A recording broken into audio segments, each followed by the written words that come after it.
ஸ்தோத்திரிங்கள் என்று பார்க்கிறோம். இந்த நாளில் அதோட தொடர்ச்சியாக எதை செய்தாலும், புசித்தாலும் குடித்தாலும் எதை செய்தாலும் எல்லாவற்றையும் தேவனுடைய மகிமைக்கென்று செய்யுங்கள். தேவனுடைய மகிமைக்கென்று செய்யுங்கள். தேவன் மகிமை அடையாத எந்த ஒரு செயலையும் விட்டுவிடுங்கள். தேவன் மகிமை அடையாத எந்த ஒரு செயலையும் என்ன செய்யுங்கள்? விட்டுவிடுங்கள். கர்த்தர் நம்மை படைத்ததே நம்முடைய மகிமைக்காகவே. உங்களை என்ன ஆண்டவர் உருவாக்கி சிருஷ்டித்து படைத்திருக்கிறாரே, எதற்காக?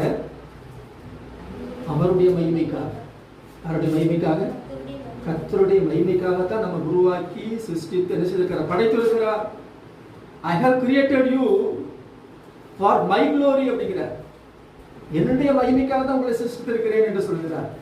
ஏசாயா 43ஆம் அதிகாரம் 7வது வசனத்தில் வாசிக்கின்றோம், நான் என் மகிமைக்கென்று சிருஷ்டித்து உருவாக்கி படைத்து என் நாமம் தரிக்கப்பட்ட யாவரையும் கொண்டு வா என்பேன்.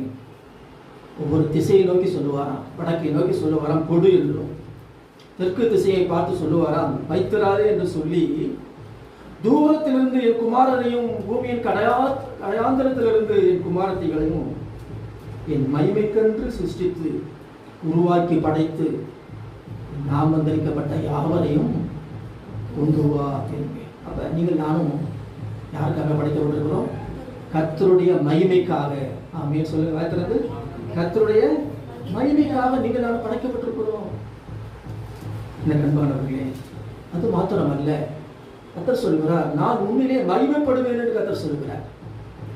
நான் உன்னிலே மகிமைப்படுவேன். I will be glorified in you. அதாவது நம் மூலமாக கர்த்தர் மகிமை அடைய விரும்புகிறார்.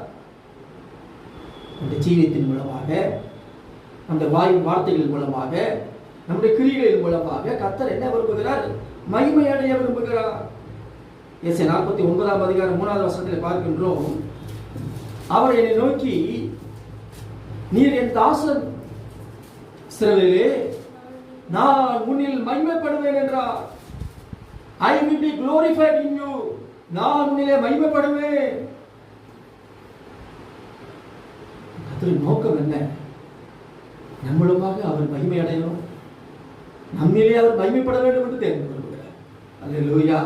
இப்ப நம்முடைய வாழ்க்கை எப்படி இருக்குன்னு பாருங்க. ஸ்தோத்திரம். ஒவ்வொரு அதான் எதை செய்தாலும் எப்படி செய்யணுமா? மகிமைகள் செய்யுங்க. ஸ்தோத்திரம். அது மாத்திரமல்ல, கர்த்தர் நம்மை பார்த்து சொல்கிறார், தம்முடைய மகிமைக்கென்று நாட்டின நீதியின் விருட்சங்கள் என்று சொல்கிறார். ஆமென்.